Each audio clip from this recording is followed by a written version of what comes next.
Assalamualaikum guys, welcome back to Fast Channel. So bersama aku lagi Faizanal. Dalam video kali ini aku nak kongsikan pendapat aku mengenai Realme X3 Super Zoom yang aku dah gunakan hampir 2 minggu ni.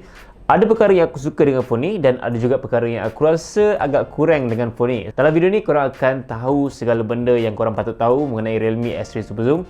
Tak apa masa lagi, let's talk about it. Okay, dari segi binaan untuk Realme X3 Super Zoom memang aku suka sebab belakang ni adalah jenis matte finish yang akan rasa memang premium untuk phone ni, dan korang takkan nampak sebarang fingerprint magnet pada bahagian panel belakang, dan material yang digunakan pada bahagian belakang ni adalah jenis kaca, manakala pada bahagian frame adalah jenis aluminium. Setakat ni aku sukalah dengan feel premium yang ada pada Realme X3 Super Zoom ni, tapi something yang aku rasa macam agak kurang adalah dari segi dia punya rekaan. Rekaan dia obviously memang cantik lah untuk Realme X3 Super Zoom ni, cuma dia punya rekaan tu macam very typical Realme punya rekaan lah. Macam pada tahun 2020 kita still nampak rekaan Realme pada tahun lepas yang dibawa pada Realme X3 Super Zoom ni. In fact, dia punya rekaan pun macam lebih kurang Realme punya phone mid-range kan. So that's why aku cakap yang rekaan tu memang very typical. Aku memang mengharapkan lah untuk Realme mengasingkan lah rekaan mid-range dengan rekaan punya phone flagship. So kita nampak lah differentiate kat situ, dan kita nampak jugalah dari segi rekaan tu lebih nampak mahal lah untuk phone flagship, even walaupun harga dia agak murah jugalah di pasaran kan. Dan perubahan yang paling ketara untuk Realme punya phone semua adalah dari segi warna panel belakang sahaja ataupun dia punya rekaan punch hole dekat skrin tu je lah. Itu something different yang diorang bawa, which is diorang cuba letakkan warna yang lain untuk phone flagship dan phone mid-range diorang. In fact, untuk bahagian skrin dia menggunakan skrin jenis LCD bersaiz 6.6 inci.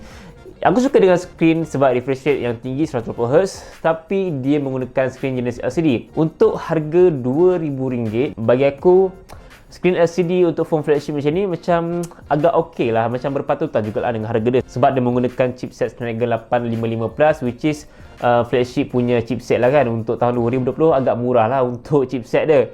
Dan skrin LCD tu bagi aku macam okey, tapi dalam masa yang sama aku still mengharapkan untuk Realme menggunakan skrin OLED. Kalau pada Realme X2 Pro dia boleh menggunakan skrin OLED, kenapa tidak pada Realme X3 Super Zoom kan? Untuk warna yang dipaparkan pada skrin LCD untuk Realme X3 Super Zoom ni, aku boleh katakan yang dia tidaklah secantik macam skrin OLED, tapi dia still boleh terima lah. Kalau korang nak tengok video, nak main game apa semua, dia still okey dan still cantik jugalah untuk skrin LCD dia. Tapi something aku rasa aku nak kena cakap juga dari segi dia punya dagu bahagian bawah yang aku rasa agak tebal, dan aku nampak yang kualiti untuk skrin yang digunakan pada X3 Super Zoom ni dia lebih kurang macam phone mid-range. So macam kenapa dia tak eksklusifkan untuk Realme X3 Super Zoom ni bahagian dagu bawah tu macam nipiskan sikit supaya tidak terlalu tebal sangat, yang agak mengganggu juga lah mata aku bila tengok untuk phone flagship macam ni. So design skrin tu aku boleh katakan yang korang akan feel lebih kurang macam Realme 6 Pro sahaja. Ini adalah phone flagship, tapi korang akan rasa nampak pengalaman skrin tu lebih kurang macam Realme 6 Pro. So maybe diorang nak jimatkan kos untuk nak jual dengan harga lebih murah sedikit berbanding dengan phone flagship yang ada di pasaran sekarang ni. Okey, pada bahagian lain untuk bahagian kanan ni ada power button sekali dengan fingerprint scanner. So fingerprint scanner ni memang pantas untuk power button ni, tapi bunyi power button tu macam agak clicky yang over sedikit. Kadang-kadang aku agak annoying jugalah sebab something yang memang aku very notice. Macam ni korang dengar bunyi dia.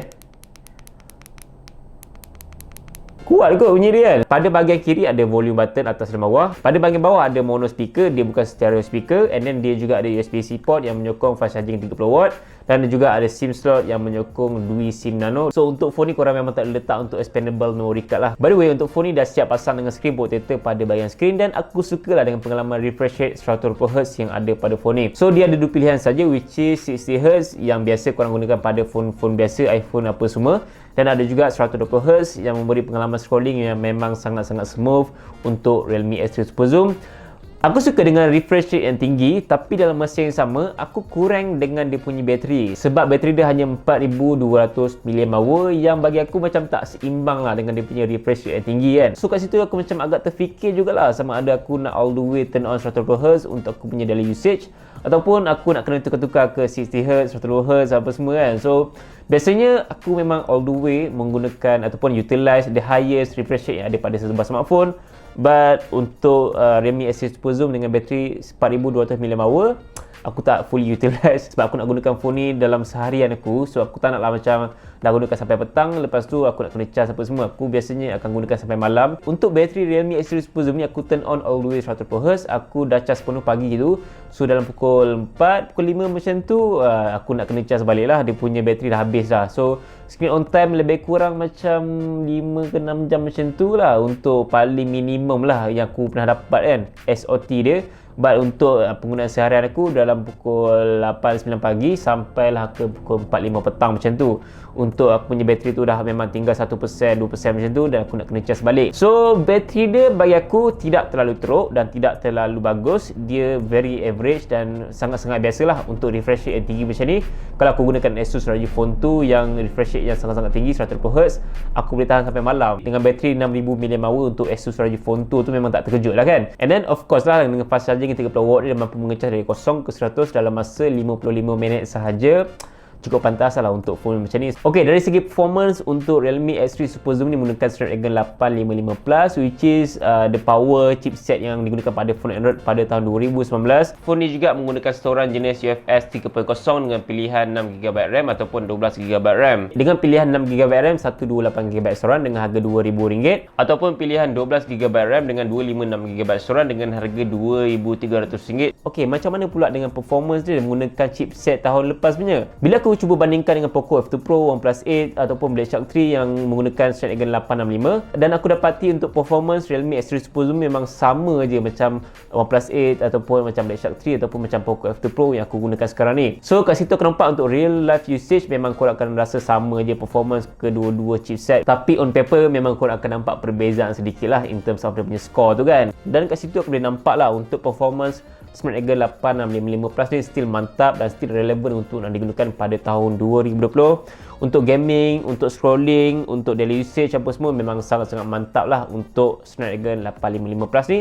Cuma kekurangan dia untuk Realme X3 Super Zoom ni, dia tak ada 5G, which is itu bukan satu kekurangan yang korang boleh ambil sebagai kekurangan yang besar, sebab kita tak ada 5G dekat Malaysia lagi, tak official lagi. So bagi aku, walaupun dia tak ada 5G macam kebanyakan phone-phone flagship dengan harga yang agak mahal dengan 5G ataupun Snapdragon 855, aku tak rasa 5G perlu lagi untuk Realme X3 Super Zoom ataupun untuk phone-phone yang ada di pasaran Malaysia sekarang ni, sebab kita tak ada 5G official. Tapi untuk penggunaan dalam jangka masa 2 ke 3 tahun untuk sesebuah phone flagship, mungkin 5G agak perlulah untuk korang. Tapi untuk aku yang selalu setiap tahun tukar phone, aku tak perlukan 5G. Untuk 5G pada sesebuah smartphone, aku tak rasa itu satu benda yang kita perlu pointkan sebagai benda tu penting, sebab kita pun tak tahu bila 5G akan rasmi kat Malaysia. So untuk Realme X3 Super Zoom tak ada 5G, aku rasa tak ada masalah pun. Ok, cukup pasal performance. Untuk bahagian kamera, dia menggunakan quad kamera 64MP kamera utama, 8MP kamera pre-scope telefoto,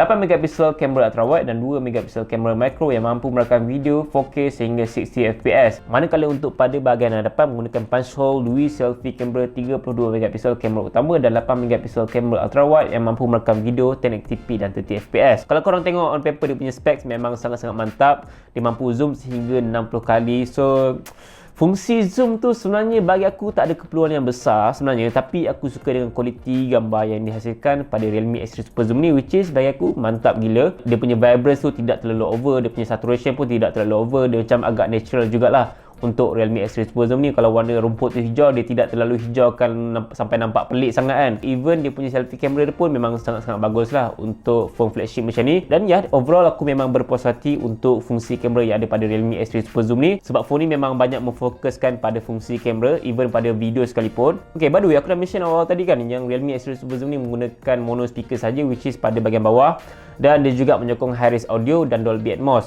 So untuk pengalaman dengar lagu menggunakan speaker Realme X3 Super Zoom ni memang aku boleh cakap sangat-sangat biasa, sebab dia menggunakan mono speaker saja. Dan sedikit gangguan bila aku tak guna earphone dan bila aku gunakan speaker pada phone ni sendiri. Bila aku main game macam tu, aku akan kadang-kadang tertutup dia punya speaker, so sound tu agak mengganggu telinga aku lah. Tapi untuk stereo speaker, aku tak hadapi masalah macam tu. So guys, korang rasa macam mana dengan Realme X3 Super Zoom in terms of specs dan in terms of dia punya design apa semua?